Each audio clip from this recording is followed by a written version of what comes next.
selalu sehat dan juga selalu lancar. Nah, hari ini tentunya Dialog Wawasan Pendidikan kembali menjumpai Anda bersama saya Aulia Rosida. Dan tentunya hari ini kita akan membahas terkait dengan komunikasi pariwisata dengan dua narasumber kita. Akan saya perkenalkan kepada Anda. Yang pertama adalah Bapak Muhammad Asnan Esos MIKO, yaitu Kaprodi dari Ilmu Komunikasi Universitas Gadjayana Malang. Selamat pagi Bapak. Sehat alhamdulillah hari ini. Ya, alhamdulillah baik. Alhamdulillah baik. Kemudian narasumber yang kedua yaitu adalah Bapak Yoyo Fajar SPD, pengajar Ilmu Komunikasi Universitas Gadjayana Malang. Bagaimana Bapak kabarnya hari ini? Baik, alhamdulillah. Semangat. Semangat ya Pak ya. Kita tiap hari harus bisa semangat. Semangat, Betul. harus semangat. Betul sekali Pak. Walaupun adem ya. Semangat Pak. Walaupun dingin tapi jiwanya ini harus tetap semangat. di Semangat tengah pagi. pandemi, ya, Oke. Pak. Betul Siap. sekali. Nah, baik pemirsa, komunikasi pariwisata ini merupakan hal yang penting, aspek penting dalam pariwisata, utamanya di tengah pandemi COVID-19. Namun sebelum kita membahas lebih lanjut mengenai komunikasi pariwisata, saya akan putarkan terlebih dahulu terkait dengan komunikasi pariwisata di Universitas Gadjayana Malang. Berikut liputannya untuk Anda.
Sebenarnya agar menjadi wadah bagi desa sini dan menjadi contoh bagi desa lain juga. Artinya kan begini, festival ini kami adakan itu untuk menarik desa lain juga bisa menjual produk-produknya di sini.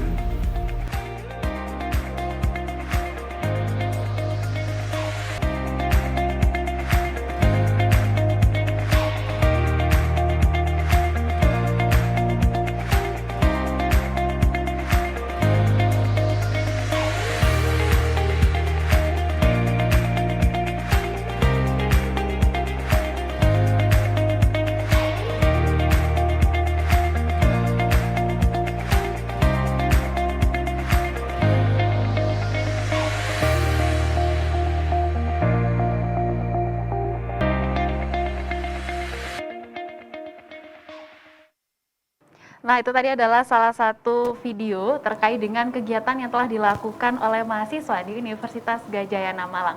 Saya mau langsung ke Bapak Asnan nih, Pak. Terkait dengan komunikasi pariwisata, bagaimana Pak perkembangan dari studi dari komunikasi pariwisata, utamanya di Universitas Gadjayana Malang itu sendiri? Terima kasih Mbak Aulia ya. Oke. Nah, apa yang disampaikan Mbak Aulia, bagaimana kemudian ilmu komunikasi memposisikan komunikasi pariwisata. Jadi ini prodi ilmu komunikasi ketika didirikan, memang dari awal kita ingin memiliki daya beda dari prodi ilmu komunikasi terutama di area Malang. Oleh karena itu kemudian setelah melakukan kajian-kajian, akhirnya kita bersepakat untuk memposisikan komunikasi pariwisata sebagai salah satu mata kuliah unggulan bisa dengan mata kuliah komunikasi pariwisata. Mata kuliah komunikasi outputnya atau hasil akhirnya adalah bahwa mahasiswa memiliki pemahaman termasuk pada tidak hanya sebatas teoritis tapi juga pada tataran praktis. Memiliki pemahaman termasuk pada mahasiswa memiliki daya saing dalam konteks ini, maka memang beberapa mata kuliah itu juga orientasinya juga mendukung kompetensi di wilayah komunikasi pariwisata. Jadi di sana ada mata kuliah misalnya fotografi, videografi, kompetensi 1, 2, ada juga penulisan features, ada juga public speaking dan seterusnya, penulisan features, ada juga public speaking dan seterusnya. Maka dalam rangka mendukung kompetensi tersebut pada tataran komunikasi pariwisata, capaian akhir dari pembelajaran itu diorientasikan ke sana. Jadi kalau misalnya pada mata kuliah features itu anak-anak kita dorong untuk membuat karya-karya berbasis pariwisata, ya apa bentuknya secara audio visual maupun yang lain-lain, seperti itu, Mbak. Nah, tadi kita berbicara dari Bapak mengatakan bahwa memang ternyata di Kaprodi ini itu juga kita berbicara tentang tataran praktis yang diterapkan langsung di lapangan, begitu ya Pak. Tadi sempat juga dilihat di video bahwa ada yang namanya Kampung Bongga. Nah ini kan salah satu karya juga dari mahasiswa Universitas Gadjah Yana. Nah mungkin saya mau ke Pak Fajar. Mungkin bisa dijelaskan Pak, bagaimana Kampung Bongga ini akhirnya bisa menjadi Kampung Bagu. Oh, salah. Kampung Bagu. Ya, Kampung Bagu ini bisa jadi salah satu karya yang akhirnya ternyata komunikasi pariwisata ini bisa diimplementasikan langsung di lapangan, Pak. Ya, kalau ngomong Kampung Bagu sebenarnya itu salah satu objek penugasan dari mahasiswa. Jadi setiap tahun itu kita ganti-ganti ada PKL kecil dan PKL besar Pak ya kita di prodi ilmu komunikasi itu, terutama di pariwisata ya. Ngomong pariwisata, teman-teman itu memang saya tekankan dari awal karena mata kuliah ini sangat berhubungan dengan apa ya, dengan wisata lah. Jadi kamu lulus dari prodi ini nantinya minimal kalau nggak jadi penikmat bisa jadi pelaku gitu. Mau jadi penikmat atau menjadi pelaku kan, yang penting kalian harus betul-betul memanfaatkan prodi ilmu komunikasi ini lah. Ngomong-ngomong Kampung Bagu, kemarin tuh teman-teman kan setiap mahasiswa tuh harus memiliki keahlian wajib, mau itu videografi, fotografi. Yang jelas kita berekspektasi mahasiswa itu lulus dari prodi ilmu komunikasi itu mempunyai keahlian. Kemarin kebetulan kita berjejaring dengan Kampung Bagu itu kebetulan ada Hari Raya Kebudayaan. Jadi kita tugaskan mahasiswa untuk mendokumentasikan secara audio maupun video maupun foto. Nah, begitu, Mbak.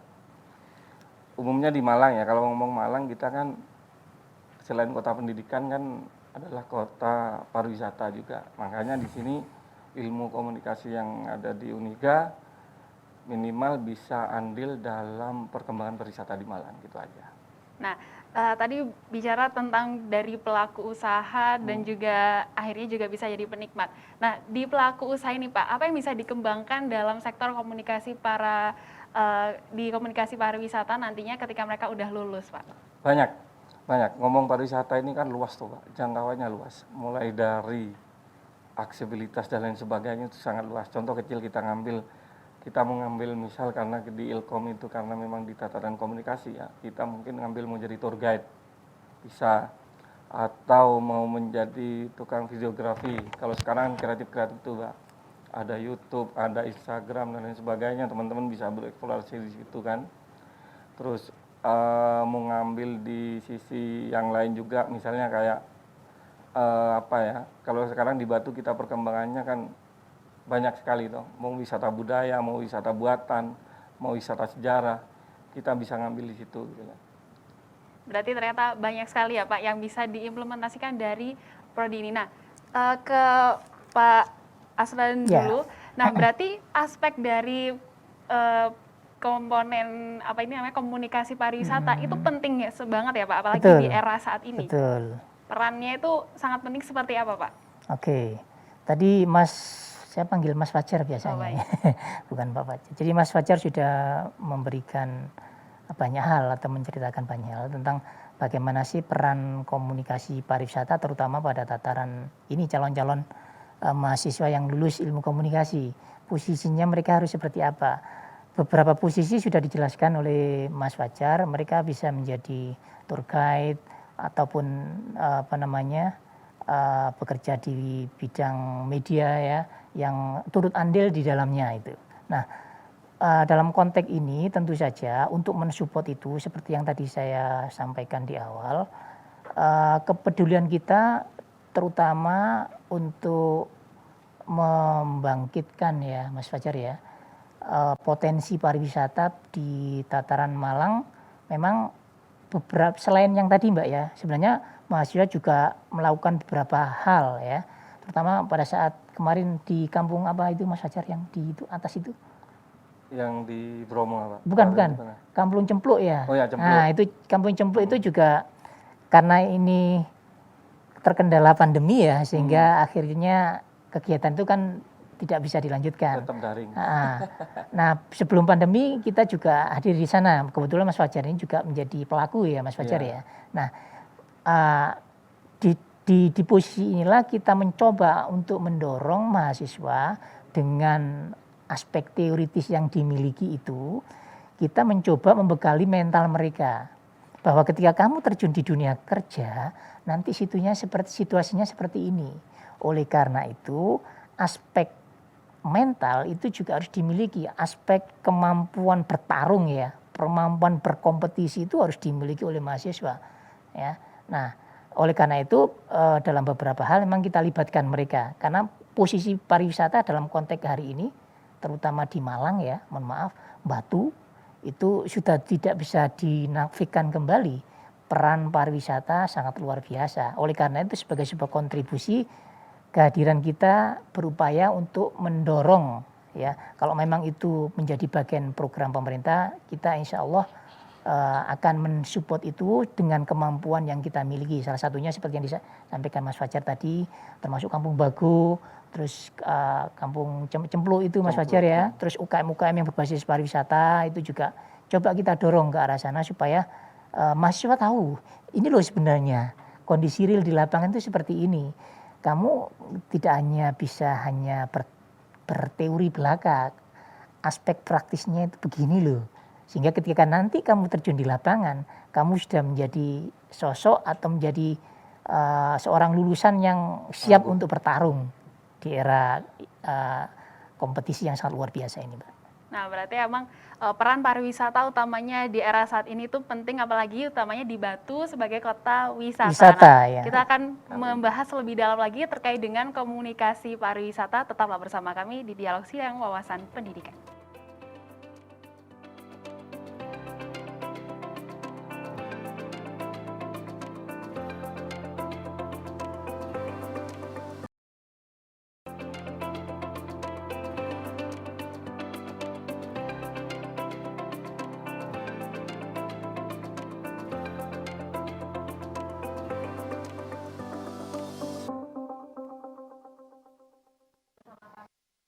Mengenai wawasan pendidikan, membahas terkait dengan komunikasi pariwisata. Nah, saya langsung aja ke Bapak Asnan terlebih dahulu. Tadi kita sudah berbicara awal terkait dengan peran komunikasi pariwisata di universitas. Sekarang mungkin saya mau tanya lagi nih Pak, terkait dengan bagaimana perspektif pariwisata di dalam ilmu komunikasi itu sendiri Pak. Baik, terima kasih Mbak Aulia ya. Jadi begini, ibarat kadang-kadang atau dalam bahasa komunikasi itu pesan. Ketika barang itu tidak disampaikan dengan cara yang betul, maka jangan berharap kita jualan misalnya kejualan barang itu kemudian laku. Jangankan laku, ketahui aja tidak mungkin. Nah, disinilah posisi komunikasi sebagai sebuah pesan, ya, maka pesan itu harus dikomunikasikan, harus disampaikan kepada khalayak, kepada konsumen, sehingga pesan tersebut bisa diterima. Nah, agar pesan itu bisa diterima dengan baik, maka perlu artinya posisi komunikasi di situ menjadi sangat krusial sekali, Pak.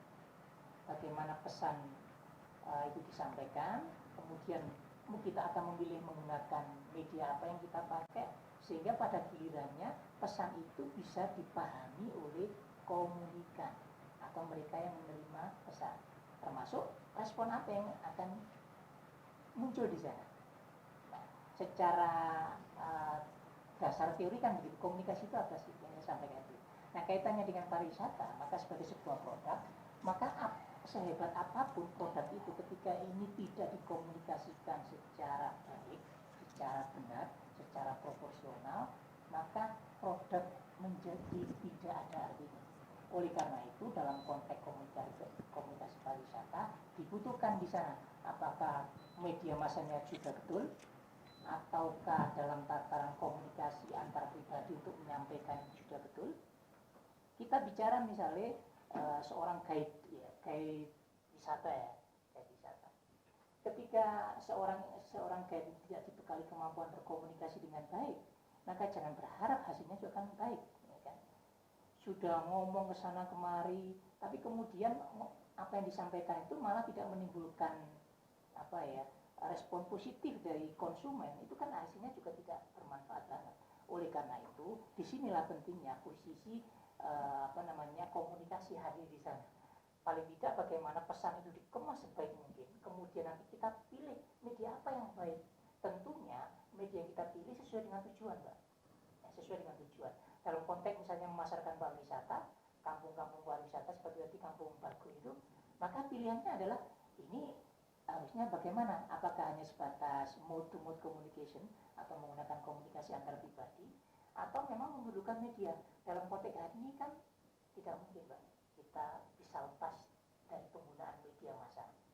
Nah, di situ sangat luar biasa kalau bicara tentang hal ini, terutama bagaimana kemudian sebuah potensi wisata itu bisa dikembangkan.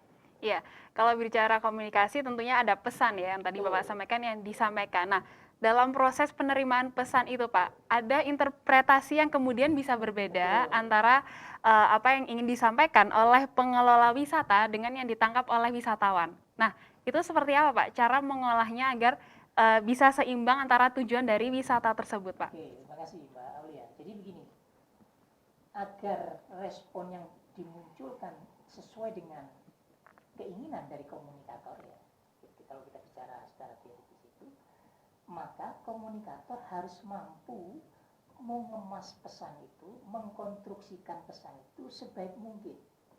Bagaimana kemudian pesan itu bisa dianggap sebaik mungkin? Paling tidak kita harus mengetahui, Mbak, yang kita ajak komunikasi itu siapa sih?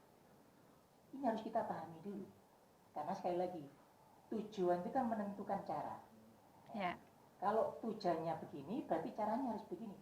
Kalau yang kita komunikasikan adalah atau kita mengkomunikasikan kepada orang-orang desa, maka tentu saja cara berkomunikasinya harus disesuaikan. Tidak mungkin misalnya kita berkomunikasi dengan masyarakat desa yang awam dengan media sosial, kemudian kita hadir di sana melalui media sosial, kan tidak mungkin, Pak. Nah, oleh karena itu, sekali lagi, pesan ini harus dikonstruksi sebaik mungkin, disesuaikan siapa yang akan menerima pesan itu, kemudian tujuannya untuk apa. Karena sekali lagi, kalau kita mengetahui tujuannya, maka kita akan mampu membungkus pesan ini sebaik mungkin. Kalau memang tujuannya adalah membuat mereka tertarik dengan pesan kita, mau tidak mau, kita harus menyuguhkan sesuatu yang menjadi daya tarik. Tidak mungkin kalau tujuannya itu supaya mereka tertarik, kita mengetengahkan sebuah pesan yang itu dalam perspektif mereka itu sebagai sesuatu yang biasa, kan tidak mungkin. Saya mau jualan kota wisata Bagu, kemudian saya sampaikan wisata Bagu itu begini-begini, tapi seperti daerah-daerah lain. Kemudian pengemasan konsep audiovisualnya seperti yang lain-lain dan biasa-biasa. Itu kan tidak memiliki daya tarik. Oleh karena itu sekali lagi, agar ekspektasinya itu sesuai dengan harapan kita, maka beberapa hal tadi harus dipahami oleh kita sebagai komunikator kalau masuk pada wilayah komunikasi pariwisata ya seperti tadi. Maka kunci utamanya adalah pengemasan dan konstruksi itu sendiri, Pak. Betul. Nah, Harus pinter-pinter kita. harus pintar tahu tujuannya Betul, apa tujuannya untuk apa ini? ya yang kita sampaikan itu kepada siapa, begitu ya, Pak. Nah, beralih ke pariwisata selanjutnya ini, tentunya di era pandemi ini komunikasi pun berubah. Biasanya kita ketemu langsung, bisa promosi langsung, ada Betul. komunikasi yang berbeda. Nah, di sini iya, komunikasi pariwisata ini kan beda ya Pak, setelah pandemi maupun sebelum pandemi.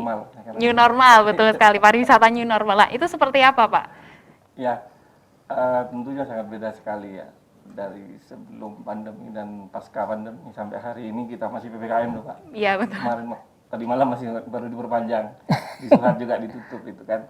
Jadi ngomong pariwisata pra pandemi sampai pasca pandemi yang memang ya sangat-sangat terpukul sekali dari pariwisata. Terus terang di awal-awal di 2020 sampai 2021 kemarin pariwisata masih tarik ulur dari pemerintah memang karena gimana, karena kondisi memang tapi kita bisa bernapas lega sekarang kan, meskipun kita pandemi kita diberi kelonggaran dengan tetap 5M kan Mbak. Iya. Ya 5M lah, tetap protokol kesehatan. Jadi mau nggak mau kita harus melakukan itu dan pariwisata tangguh lah.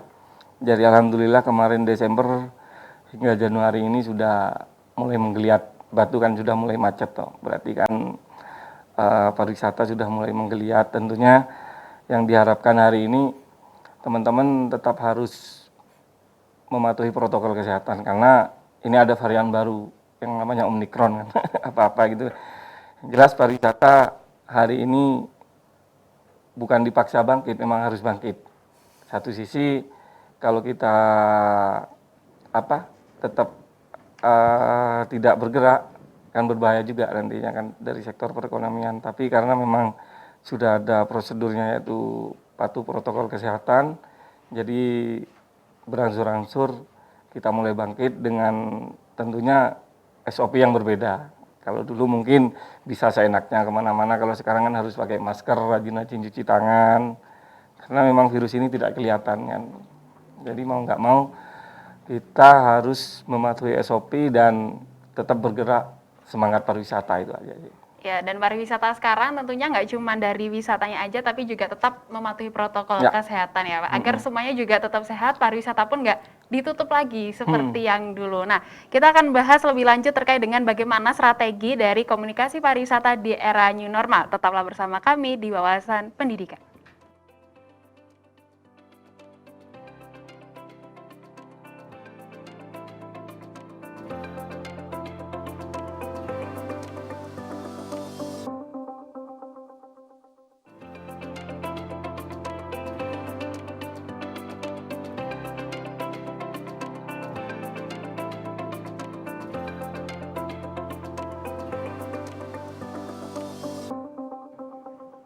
Terima kasih pemirsa, Anda masih bersama kami membahas terkait dengan pentingnya atau peran dari komunikasi pariwisata, utamanya di pariwisata di new normal. Nah, sekarang saya mau ke Pak Fajar terlebih dahulu. Tadi kita udah bahas terkait dengan bagaimana pariwisata di era new normal yang memang harus menerapkan protokol kesehatan. Nah, strategi seperti apa Pak yang bisa diterapkan para pelaku wisatawan khususnya untuk bisa menarik wisatawan-wisatawan ini tapi tetap juga mematuhi protokol kesehatan? Ya, kalau ngomong strategi, saya kira sekarang banyak sosial media ya, jadi ada Instagram, ada YouTube, ada WhatsApp dan sebagainya. Teman-teman tuh sekarang tuh kreatif, jadi kalau dia lagi wisata atau gimana, dia biasanya take video, jadi dia pakai durasinya WhatsApp atau Instagram, durasi 30 detik sampai 1 menit, ya dibikin semenarik mungkin lah. Bagaimana sekarang kan HP kan canggih-canggih Pak, enggak seperti dulu ya. Kalau dulu kan cuman hanya buat telepon SMS, kalau sekarang semuanya ada di genggaman kan. Bahkan dengan HP kita bisa menghasilkan cuan-cuan kan gitu kan. Jadi kalau ngomong wisata, jadi sekarang itu teman-teman lebih kreatif di bidang video, konten, mau di YouTube, mau IG, terutama di WhatsApp ya. Jadi dia kan modelnya kayak karambol gitu kan. Di IG dengan ngetek di IG atau dengan publish di IG, kita orang seluruh dunia sudah bisa menjangkau Instagram kita kan. Jadi hal yang biasa sekalipun akan menjadi luar biasa ketika kita di video, terutama kalau kita lihat Batu, wah dengan segala Jatimbar grupnya dan ada Pujon Kidul dan lain sebagainya, banyak sekali mau wisata budaya, sejarah Malang itu gudangnya Pak. Jadi kalau ke Batu itu kan nggak cukup kalau 3 hari, itu minimal 1 minggu kan. Dengan pengemasannya, strateginya saya kira teman-teman lebih banyak ke video sama foto di IG. Ya foto kan di Facebook gitu kan, kesannya kan sangat luar biasa gitu. Padahal ketika kita turun ya sudah seperti itu kan. Jadi tapi orang-orang menikmati foto itu. Jadi kan dewasa ini pasca pandemi, teman-teman kan sudah lama sekali di apa ya namanya, di diukap gak kemana-mana kan. Satu sisi memang harus diam di rumah, satu sisi butuh hiburan nih kan, butuh wisata nih. Gimana caranya saya harus wisata ini. Akhirnya kan 2021 pertengahan sebelum Juli itu wisata meledak kan, sempat meledak kan. Bagaimana sumbernya orang-orang ketika diam di rumah, karena memang manusia itu memiliki titik jenuh, dan makanya dari titik jenuh itu dibutuhkanlah pariwisata. Ngomong pariwisata memang dari awalnya pariwisata itu Mbak, kalau dilihat dari sejarahnya memang dulu hanya untuk kalangan darah biru. Jadi kalau lawatan kerajaan begitu hanya itulah untuk orang pariwisata. Jadi orang-orang pribumi itu jarang berwisata, untuk kebun begitu aja. Tapi dewasa ini sampai hari ini milenial ya, jadi wisata itu menjadi kebutuhan primer. Saya yakin begitu, karena setiap orang ingin eksis kan, jadi ingin foto-foto, ingin buat video, ingin tampil. Lah dari situlah kita sebagai pelaku wisata ambil bagian bagaimana kita menyenangkan mereka gitu. Mereka kan butuh fasilitator semacam kita ini. Nah, karena teknologi semakin canggih, akhirnya konten pariwisata itu bisa dibuat dengan digital mungkin, begitu ya Pak.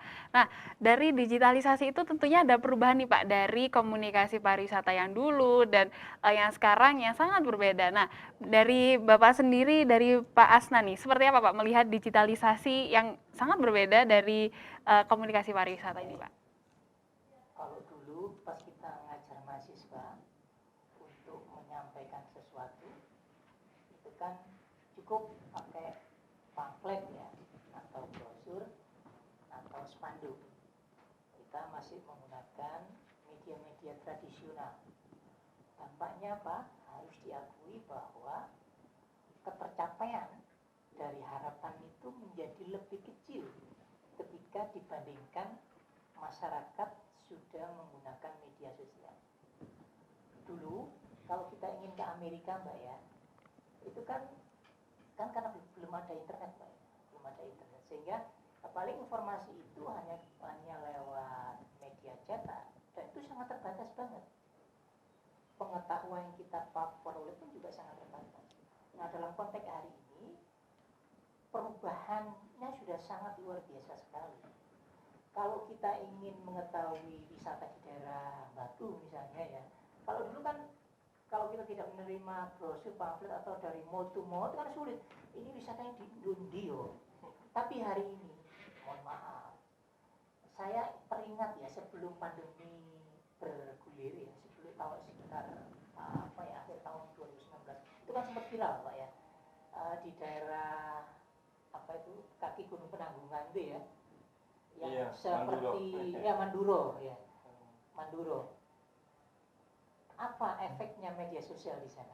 Kehadiran media sosial ternyata mampu dengan sangat cepat, dengan sangat luar biasa menyampaikan pesan yang ketika ini dibungkus dengan baik, ternyata dampaknya sangat luar biasa.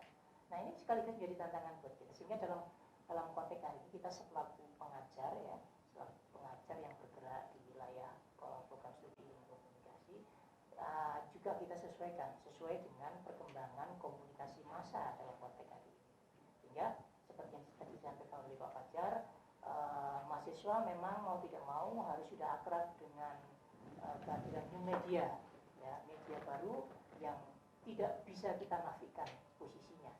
Dan sepertinya ke depan perkembangan media baru juga sangat luar biasa besar, dan ini pun mau tidak mau sebagai seorang pendidik kita juga harus mengikuti dan juga mendorong mahasiswa untuk hadir di sana dengan saya nggak gagap ya Mbak ya, tidak gagap tentang teknologi maupun perkembangan yang ada.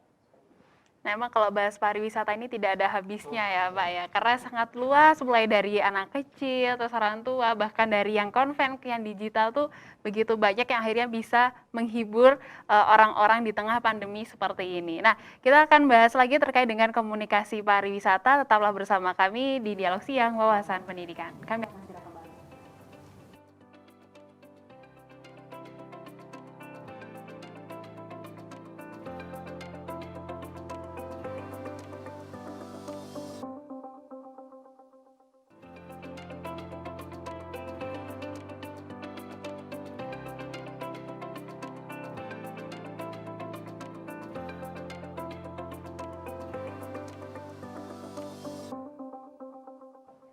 Terima kasih pemirsa, Anda masih bersama kami dan dengan dua narasumber saya membahas terkait dengan komunikasi pariwisata. Nah, saya mau membahas terkait dengan strategi di tengah pandemi ini. Kita sudah mengenal yang namanya virtual tour, yang berbeda dari sebelumnya. Biasanya kita harus hadir untuk berwisata, sekarang udah ada virtual tour. Nah, ini strategi baru Pak, yang ada di pandemi ini, bahwa melihatnya seperti apa Pak Fajar? Ya, sekarang memang lagi agak booming ya virtual tour itu, jadi tanpa kita harus hadir misalnya ke tembok besar Cina ataupun kemana itu kan sudah mulai gitu loh. Jadi kita harus motor tapi kita nggak perlu hadir di sana, cukup dengan apa ya, mungkin dengan link atau gimana, nanti kedepannya itu pasti arahnya ke sana. Cuman kalau di titik-titik tertentu, wisata-wisata tertentu, kayaknya memang harus nggak virtual, memang harus hadir gitu loh. Jadi salah satu strateginya kemarin kita itu, salah satu pelaku pariwisata itu menggembar-gemborkan tentang virtual tour. Jadi karena memang dibatasi harus di rumah saja, jadi tour dari rumah tapi bisa kemana-mana. Mungkin kalau kita ingat dulu hologram ya, mungkin seperti itulah Mbak. Kalau kedepannya kayaknya virtual tour juga akan digalakkan, cuman satu sisi memang kita harus ada yang konven juga harus ke sana gitu loh. Mungkin suatu saat mau nonton GP misalnya, nanti nggak perlu hadir ke sirkuit, cukup ada linknya, kita beli linknya di situ, nanti pakai kacamata atau teknologi seperti apa, nanti kita bisa merasakan sensasinya nonton MotoGP misalnya begitu. Ya, ternyata virtual tour ini nantinya di masa depan itu bisa terlihat lebih bagus ya Pak, justru perkembangannya lebih pesat. Nah, saya langsung ke Pak Asna nih terakhir Pak, tentang komunikasi pariwisata itu sendiri, bagaimana perkembangannya nanti di masa depan Pak? Oke, terima kasih. Yang pasti komunikasi pariwisata,